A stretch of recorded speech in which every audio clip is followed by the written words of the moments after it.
Good evening, hello and welcome. You're watching Super 6 here on India Today, where we get you the top stories that we've been tracking through the day, through the last 24 hours. Our top focus this evening is on a shocking story that's come in from Karnataka, where you are essentially seeing a top cop, a former DGP, being murdered in his own home, allegedly by his wife and his daughter. The kind of details that are emerging of this gory crime are absolutely shocking. It stunned the whole nation, and we're going to get to all the twists and turns that have emerged in the investigation. A distraught son is the one who's filed a complaint, an FIR registered against his own mother, against his own sister, who together allegedly killed the father of the son, the former DGP, former IG of Karnataka, Om Prakash. Those details coming your way over the next 1 hour. I'm Akshita, Nandagopal. It was last evening when the news came in that the former Karnataka DGP Om Prakash has been killed, murdered in his own residence. And since then, so many questions have emerged. Details have come to forth of really the investigation as well, which confirmed at this point at least that it was his wife Pallavi who murdered him. Now, there are questions about whether his daughter too was involved in the crime. What was the motive? Was his wife mentally unstable? All of that at this point is being investigated. But here's what we know, that the former DGP of Karnataka was murdered in his home while he was having lunch.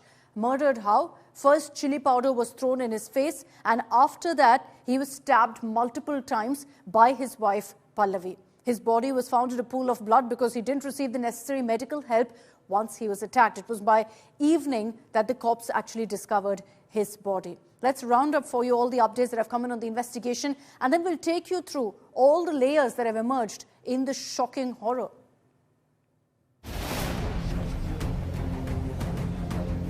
Former Karnataka DGP Om Prakash is stabbed to death inside his home in Bengaluru.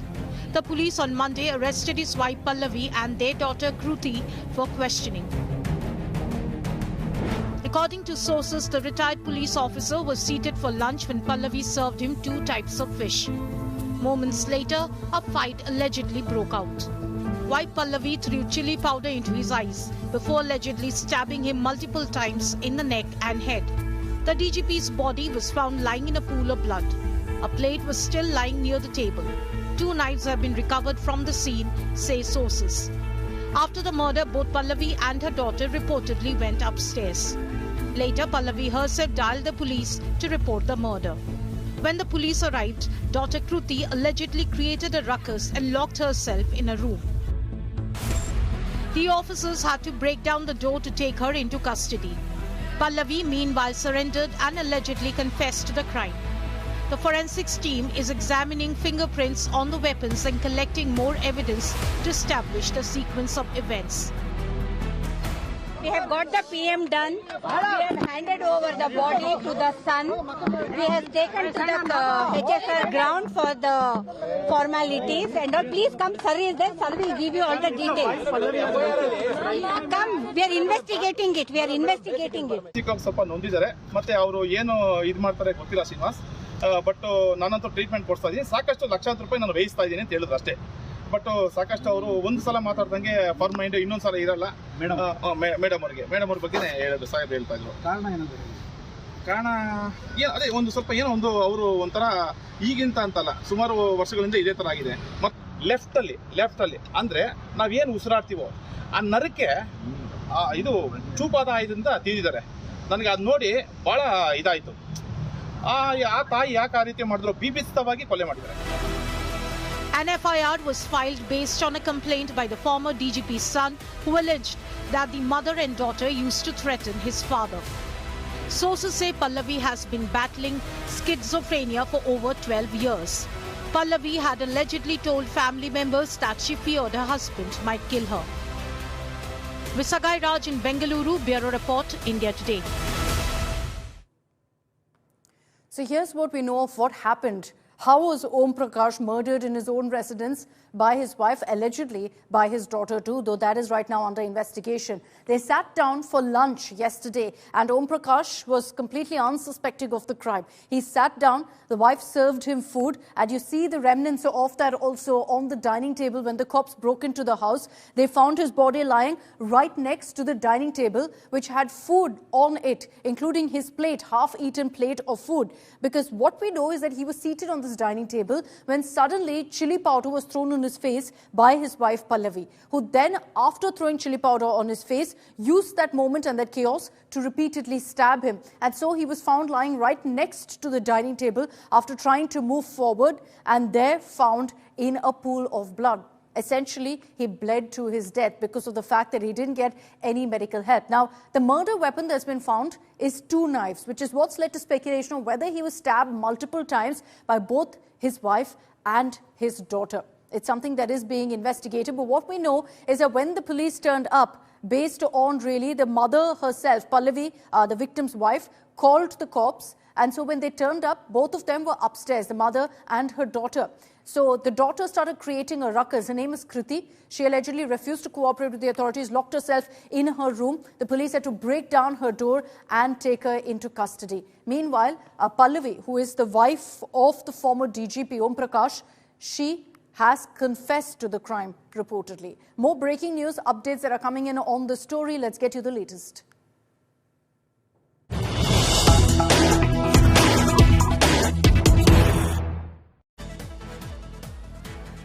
And the former top cop's son who filed the complaint has spoken out. He said, we have full faith in the cops. In his complaint, he has said very clearly that he believes it's his mother and his sister who are involved in this murder. In his complaint, he says that his father feared for his life and so had left the house but came back at the behest of his daughter, who pleaded with him to come back.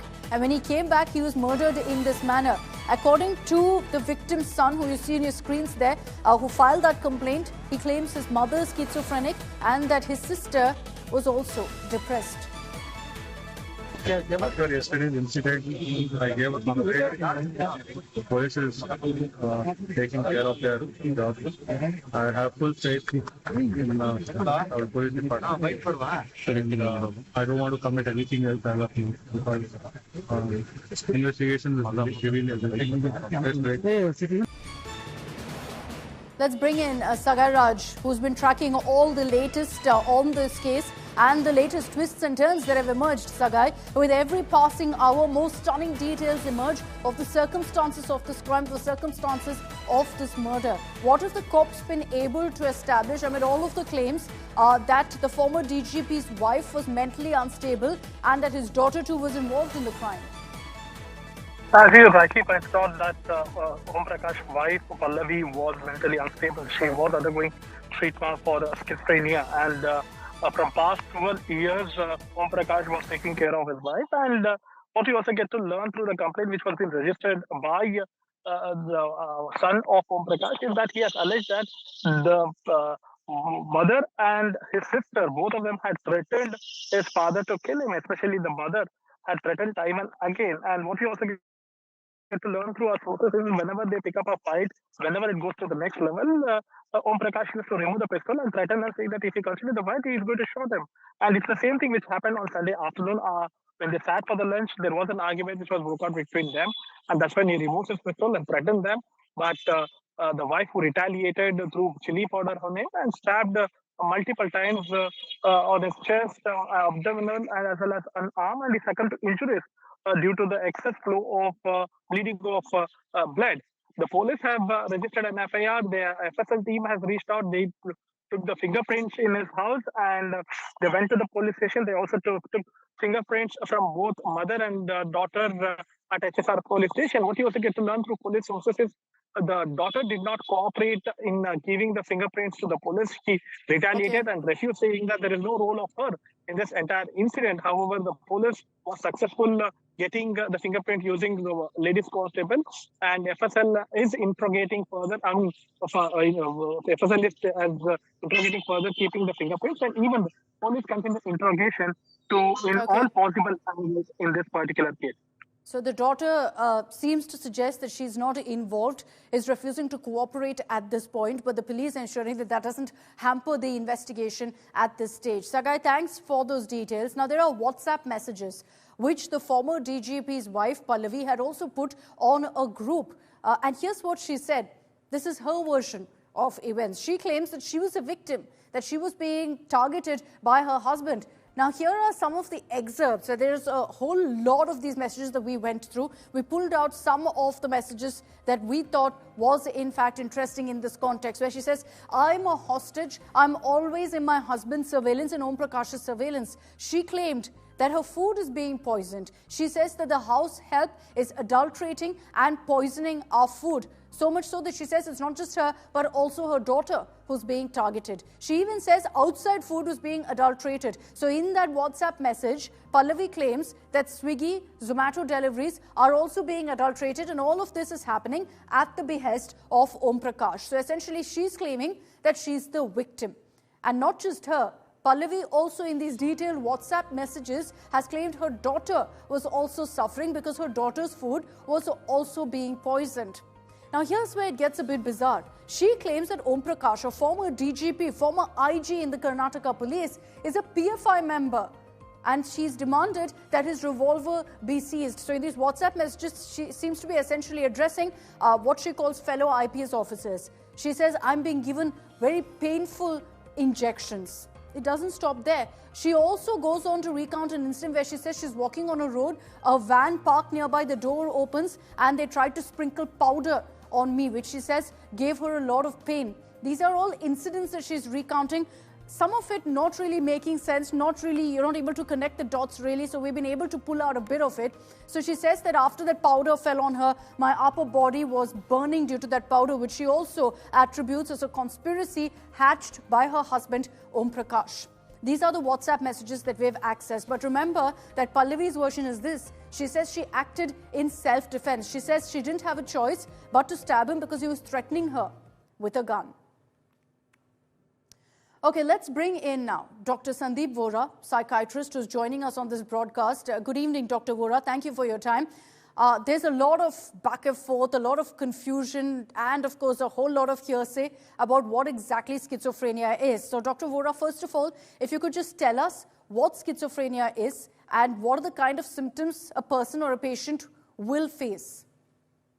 Okay, Akshita, it's very important for us to understand the mental health issues, and this is a way in which we can understand how things can go so bad and sad. Schizophrenia is a mental disorder in which there is false perception and there are hallucinations, and the person tends to perceive things which are not meant that way, and person starts imagining things which are not the facts. Person tends to be in a delusional state. They tend to have voices in which they listen to the voices. The voices are either commenting on them or are giving instructions or giving them a running commentary.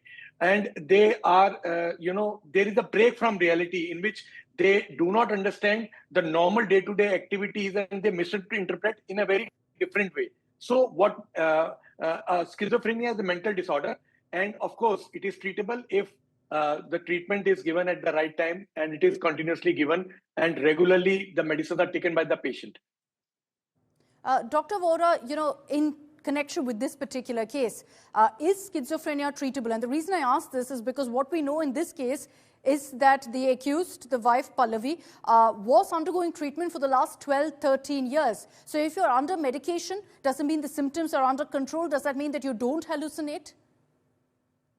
Yeah. So when I say it is treatable, that means that you can say around 60 to 70% tend to recover completely on medication, but around 30% of cases, besides the treatment, that symptoms tend to either stay or there is waxing or waning of symptoms. Many times what happens, the patients tend to recover, but the patient either tends to stop medicines, or many times there are other issues involved in which the medicines are not given or not taken by the patient. So schizophrenia is treatable, but in some of the cases, there could be active psychopathology, whether it is despite regular medication or whether it is because of inadequate compliance, that varies from case to case. In this case, of course, the treating psychiatrist can exactly tell us the exact diagnosis as well as the reason for the acute exacerbation if it was, as claimed by the son, who says that she has been undergoing treatment for schizophrenia. Dr. Vora, in such a case, considering that she was undergoing treatment for the last 12, 13 years, can there actually be a trigger? What led to, her going ahead and taking on her husband, claiming that, she was being attacked in this manner, if, of course, she's found guilty of the crime? So, Akshita, there are various types of schizophrenia, and one of the commonest types is paranoid schizophrenia, which exactly behaves like this, the way you have said. The WhatsApp messages which you have shared, usually the patient tends to go into a paranoid, thought process in which whatever is happening around them, they tend to, misinterpret it as being done against them. For example, if the Swiggy or Zomato person comes and gives them the, routine, like any other case, they deliver the food, they will be misinterpreting it. If somebody is putting normally a routine salt or sugar in the food, they will feel that it is being deliberately done. So if somebody is going and they are just talking amongst themselves, the patient starts feeling that, they are being talked about, or they start getting referential ideas. So the whole thought process of a normal activity is, misunderstood and misinterpreted by the patient. The fact that she has written that I was under constant surveillance, as a psychiatrist, we always see that the caregivers are many times at the receiving end, because they try to take care of the patient, and that is interpreted by somebody who is in a paranoid realm that, this person is constantly under, I'm under surveillance because this person is constantly taking, looking after what I'm doing. The fact is that the caregiver is trying to help the patient. So what led, and yes, you asked me what could be the reason for exacerbation or precipitation. Many times what happens, there is a stressor, there could be a fight, there could be an argument, or sometimes the patients are otherwise okay, but they tend to stop the medicine, which leads to acute exacerbation in which the psychopathology comes out in the open. So the WhatsApp messages which you are showing are actually, they are akin to anybody who has acute psychopathology of paranoid spectrum, paranoid schizophrenia. They actually do like this, they send the messages and they write like this, or they behave like this. But the fact, whatever the fact is, only a treating psychiatrist can tell you. Okay, so of course we'll have to wait for investigation, but I also would like to understand here, Dr. Vora, looking at the circumstances of this case, if indeed she had hallucinated that her husband is after her life, adulterating her food, threatening her with a gun, how does that really hold up in a court, the fact that she believed that she acted in self-defense? Actually, that will depend on what was the problem, what was her mental state at the time of act. So that will depend on whatever proof is given, whatever prescriptions or whatever treatment history if we have. Based on that only we can analyze. And if somebody has done something, it is very difficult to prove whether it was something pre-planned or it was actually she was responding to her misinterpretation. It's very difficult to prove. So that will depend on what was her actual psychopathology, which can be actually analyzed by, in such a case, usually a panel is made of psychiatrists. They examine the patient and then they give their report. Based on that report, of course, when it comes in front of the judge, they will take a call to, exactly decide her degree of involvement in all this. Dr. Vora, my final question to you is, in this case, it wasn't an undiagnosed case of schizophrenia. It seems to be diagnosed. She was undergoing treatment. And in such a circumstance, is a schizophrenic patient actually capable of murder? And in this case, should she not have been at her residence if she was hallucinating to this level? Absolutely. You are very right. If she was having acute exacerbation, she should have been under constant care and she should have been admitted. But we don't know the facts, whether it was a continuous illness, whether it was suddenly, it came up within few hours, few days. What was it? We don't know. That is the reason I'm saying. But yes, in a case like this, when the patient is either threat to himself or herself or to others, the patient is always advised admission, and we go for treatment on emergency basis, in which we give injectables, and many times for certain other modalities can be used, for example, modified ECT. So that is the treatment modalities are there. But whenever there is somebody who has acute, homicidal or suicidal threat, if it's given, then all the psychiatrists tend to, give the advice to the family to get the patient admitted immediately to avoid this in such unfortunate incidents which happened in this case.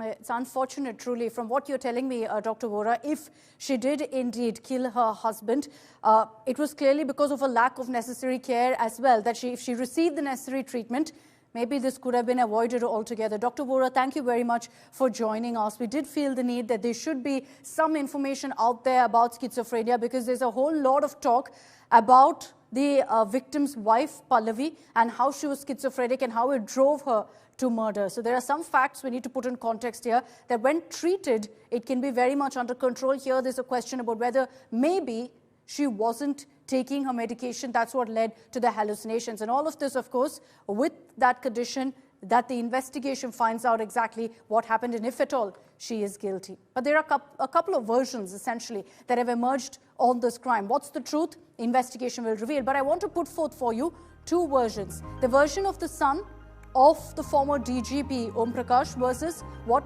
the wife Pallavi has said, who allegedly committed that murder. Now, according to the son, he's pinned the blame on his mother. He says she threatened to kill my father and she's been threatening to kill him for the last 1 week. Now, the wife, the main accused, Pallavi's version is that she acted in self-defense because she was facing multiple threats.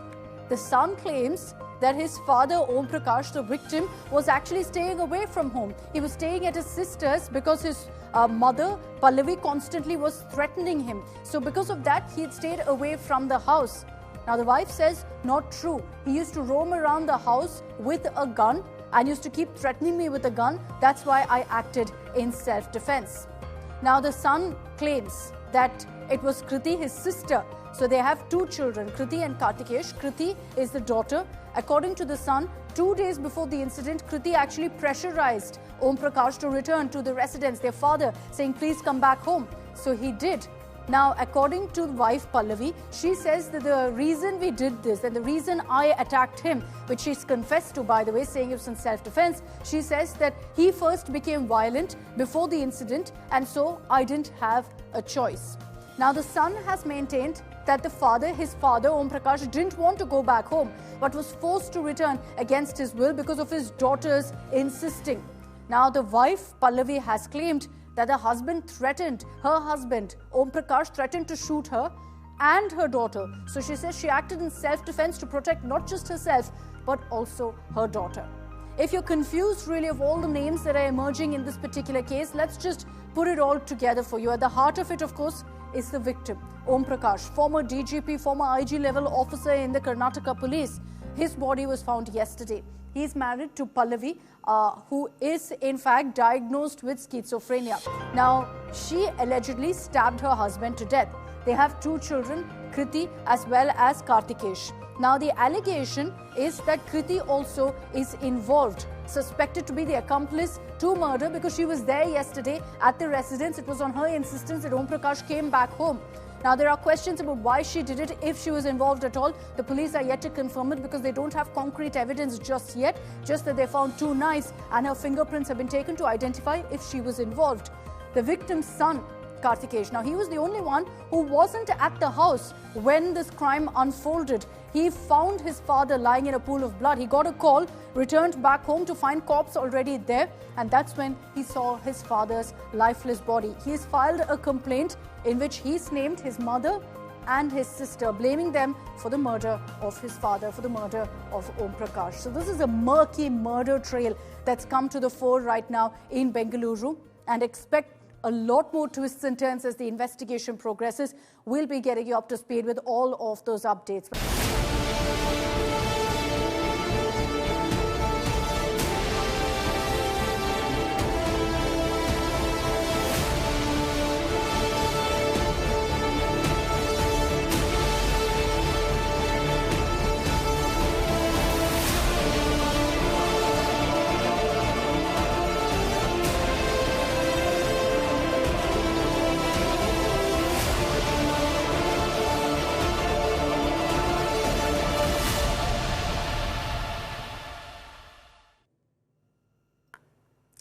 We're getting you all the highlights of US Vice President J.D. Vance's visit to India. He touched down early this morning, has visited the Akshardham temple and, of course, had essentially a small cultural tour of the national capital. But now, in just a few minutes from now, it'll be all about business. As you will see the big T word, trade, tariff, Trump, coming up in conversations between Vice President Vance and Prime Minister Modi. But quickly, let's round up for you all the images that have come in so far of the Vance family's visit to India so far.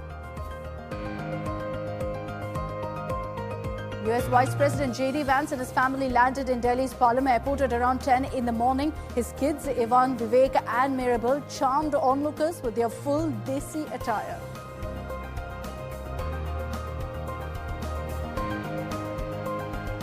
Upon landing, the Vance family got a traditional welcome, a dance troupe performing on the tarmac despite the sweltering heat in Delhi, an effort that visibly impressed the Vance family as they were seen clicking photos also with the Bharatanatyam dancers.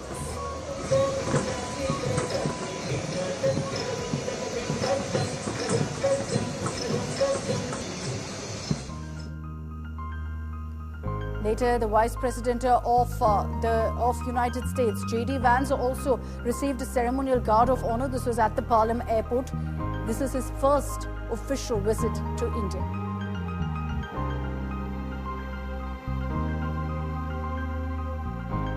First stop for the Vances was Delhi's iconic Akshardham temple. J.D. Vance also shared his experience in the Akshardham guest book, where he wrote, and I quote, "It's a great credit to India that you built a beautiful temple with precision and care.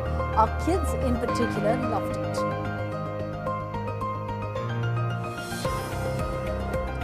The Vance family also went on a shopping spree at the Janpath Emporium in Delhi. They spent around 40 to 45 minutes in the showroom.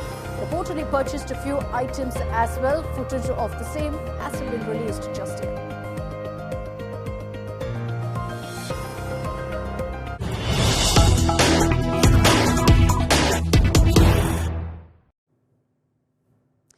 And shortly, you're going to be seeing that bilateral meeting between US Vice President J.D. Vance and Prime Minister Modi. This is a meeting that will be happening at 7 local landmarks. So Prime Minister Modi will be hosting J.D. Vance at his residence. First, you will see essentially all business being discussed, after which there's also a formal dinner that's been planned in honor of the US Vice President, in honor of Vance and his family being in India.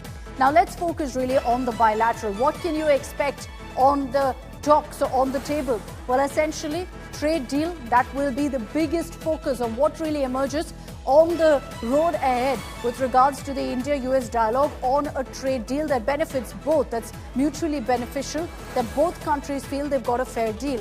Regional security is again on the agenda. But this is importantly a high level, the highest perhaps level dialogue that you're going to be seeing on trade. Prime Minister Modi will be sitting down with US Vice President Vance, where essentially it will also be a status check on how far they've managed to get really with regards to the trade deal talks. And it's important to highlight that at this point, remember, Trump has paused that tariff on India among several other countries. 60 countries or so, Trump has pressed the pause button, including India. But on that, you're also going to be seeing negotiations to seal the trade agreement. Live images on your screens right now. It looks like the motorcade with the Vances has just driven into 7 local landmark. I wonder if Shivani is with us. We'll go across to her for those updates. She is joining us from outside the Prime Minister's residence.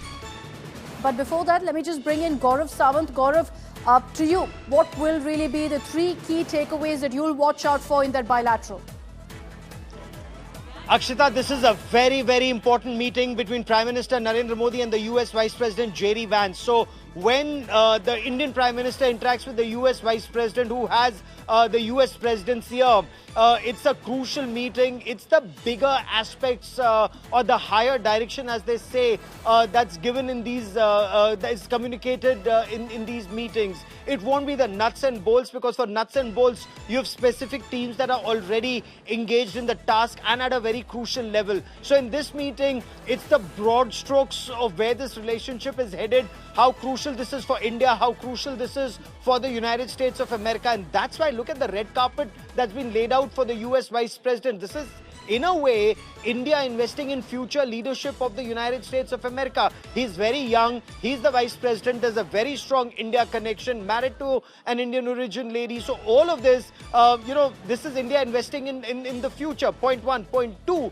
he has President Donald Trump's ear. And you've seen the way he talks to other foreign heads of states and governments. We've seen that interaction at the Oval Office. We've seen that in the White House. We've also seen how he's sent out on very critical missions, whether it's to Greenland, whether it's to Europe, the messages that go out. When he comes here, it's altogether at a different level. So we will see a very crucial messaging and the close personal relationship, the close personal bond. Remember, the interaction now is the third time, once in Paris, once in Washington, D.C., and now in New Delhi. So that just shows bonding at a different level. That bonding perhaps will give that higher direction to the respective trade teams. And in the case of the Vice President, he carries that message back to President Donald Trump that how important this relationship and trade is one aspect of it. Remember, Quad Summit is to be held in India this year. President Trump will be coming to India this year. Preparation for that. Indo-Pacific, very, very significant. An expansionist China and how powerful democracies deal with expansionist forces. Trade, one aspect. Strategic ties, one aspect. Quad, one aspect. Critical technology, very important aspect. So these are various issues that the two will briefly talk about. Then they have dinner together. Some of those aspects I will talk in detail with you, Gaurav, particularly on Quad and the China factor. But I just want to get in a quick update, a live update from the ground from Shivani Sharma. She's joining us live from outside the Prime Minister's residence. Shivani, take it away. We understand the Vice President has just reached Prime Minister Modi's residence. Akshita, Vice President J.D. Vance has just reached 7 LKM, and I can show you this cavalcade of Vice President of United States. You can see these vehicular movement that is taking place outside 7 LKM, where the meeting is just about to start, and 6:30 sharp, the cavalcade arrived here at 7 LKM when Prime Minister Narendra Modi will be meeting the US Vice President J.D. Vance, who's on a 4-day visit to India. So this is the huge, secure cavalcade of J.D. Vance, who is at 7 LKM, the official residence of Prime Minister Narendra Modi, where a very crucial, very important bilateral meeting will happen. It will start anytime soon, and then there will be a dinner that will be hosted by Prime Minister Narendra Modi for Vance family. So this is the place from where this cavalcade can be seen, this carcade of the Vice President J.D. Vance, who is inside 7 LKM. He is inside the residence of Prime Minister Narendra Modi, and very soon we'll try and get some more updates onto the meeting when it starts. And very importantly out here, we must mention that this is a comprehensive bilateral dialogue that's going to take place between Prime Minister Narendra Modi and US Vice President J.D. Vance. Are we expecting, Shivani, just quickly on that, are we expecting a joint statement once the bilateral ends? Is there going to be a briefing by both leaders?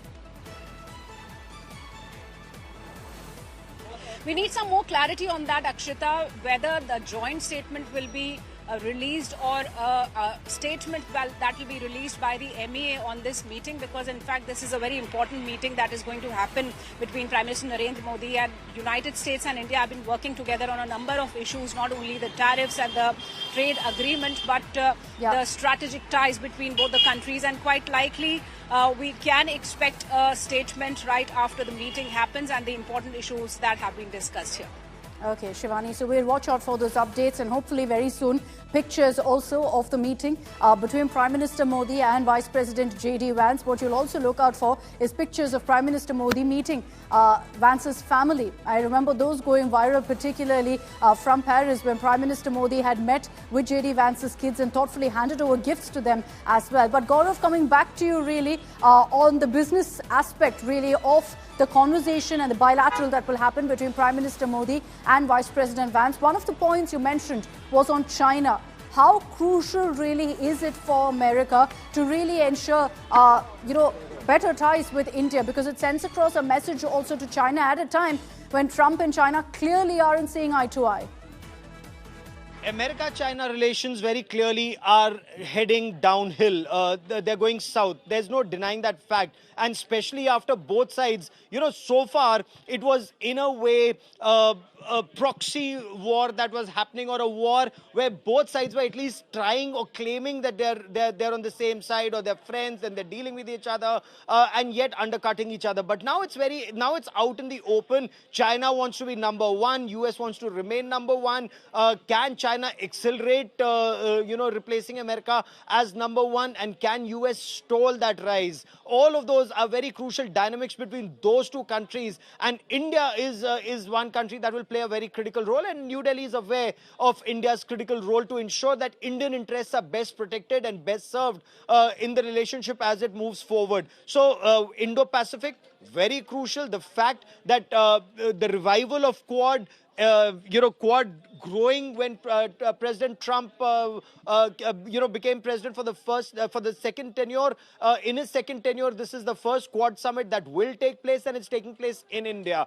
So India will make sure that this Quad summit sends out very powerful messages all across Indo-Pacific. India is anyway emerging as the leader of the global South.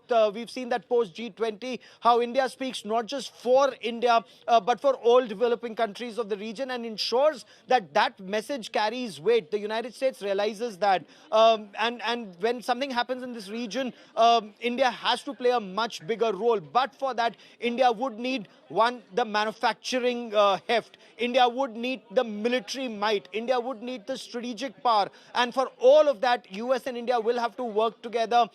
Tariffs, while President Trump imposed those tariffs, as you mentioned, across 260 countries, but India did not contest it. India, the moment President Trump took over as president, Prime Minister Narendra Modi was amongst the first world leaders to be in Washington, D.C.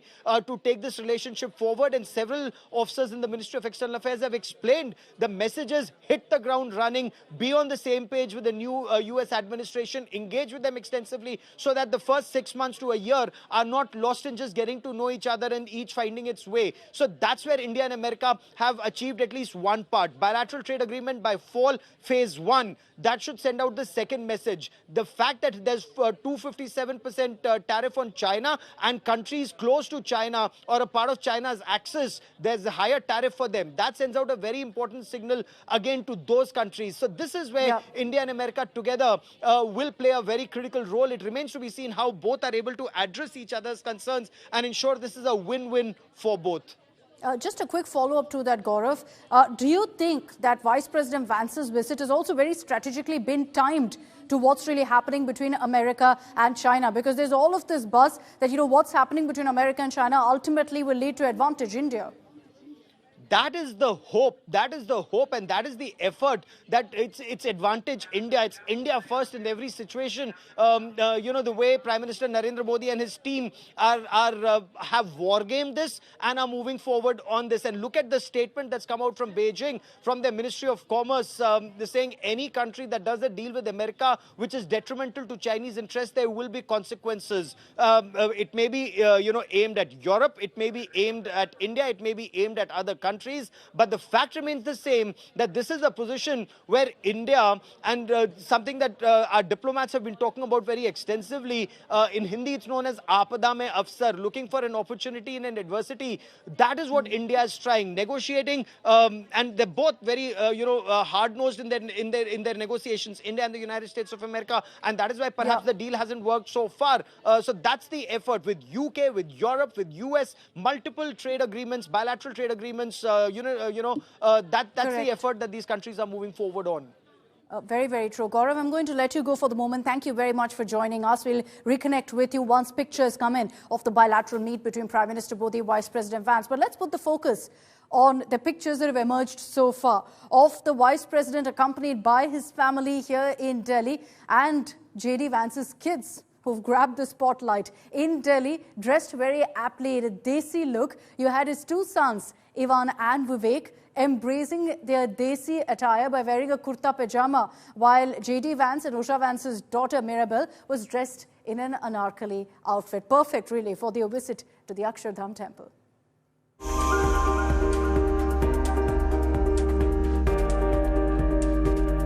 The Vance kids stole the show as they touched down in New Delhi. The boys, Ewan and Vivek, were dressed in kurta and pajamas.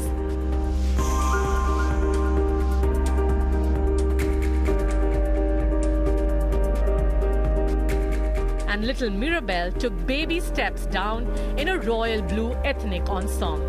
Her dad, the US Vice President, hurried up to carry her in his arms. On a sweltering summer day, the Vance kids squinted and braved the heat.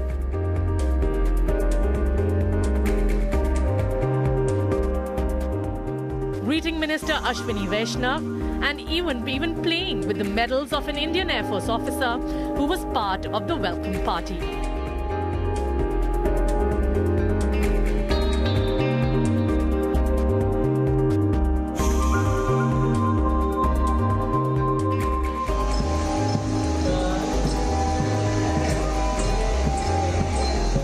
Then it was time for a traditional treat, a Bharatnatyam performance to welcome the Vances. The kids soaked in the dance before turning around to pose for a family photo.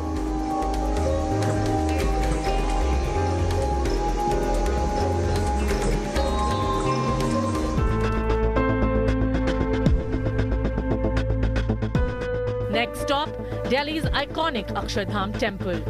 The Vance family were welcomed with rose and marigold garlands. The kids held on to their parents' hands as they posed together, with little Mirabelle chewing on to what appeared to be a band or a thread tied around her wrist. J.D. Vance in his thank you message wrote that the kids in particular loved the Akshardham temple. J.D. Vance will be meeting the Prime Minister on Monday evening. Their last meet was in Paris on the sidelines of the AI Action Summit, where Yvonne and Vivek also had an audience with Narendra Modi. The Vance brothers were casually dressed in jeans and t-shirts, with Vivek looking a little unimpressed. Before arriving in India, this video of the Vance children had the internet abuzz. The boys seen wielding their toy swords as they departed Rome, and a sleeping Mirabelle being carried up the plane by Daddy Vance. Daughter Mirabelle had turned heads at the Trump inauguration too, rocking fingers and band-aids. The toddler was healing America with some disruptive finger fashion. The other two Vance kids clearly went viral with these antics, playing tabla on their parents' heads. While one slouched across the front of the deck, the candid moment brought smiles to an otherwise buttoned-up evening.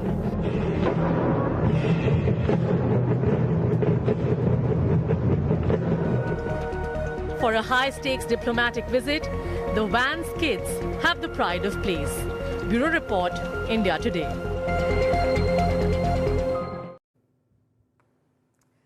So the spotlight is on J.D. Vance, his wife Usha and their 3 children who've captivated the public with their cultural grace and impeccable fashion sense. Our next report, we take a look at all the iconic outfits that Usha Vance has donned, blending her Indian heritage with contemporary elegance.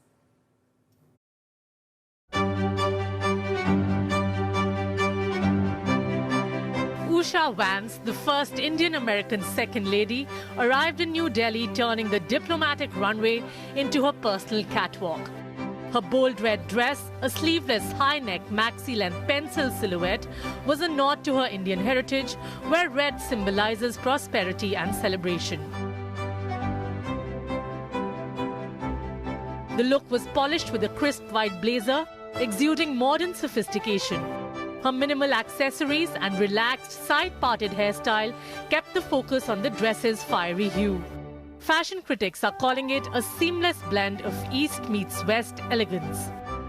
And a touch of romance too, as she ensured her dress matched with her husband, Vice President Vance's tie. I think she was dressed impeccably.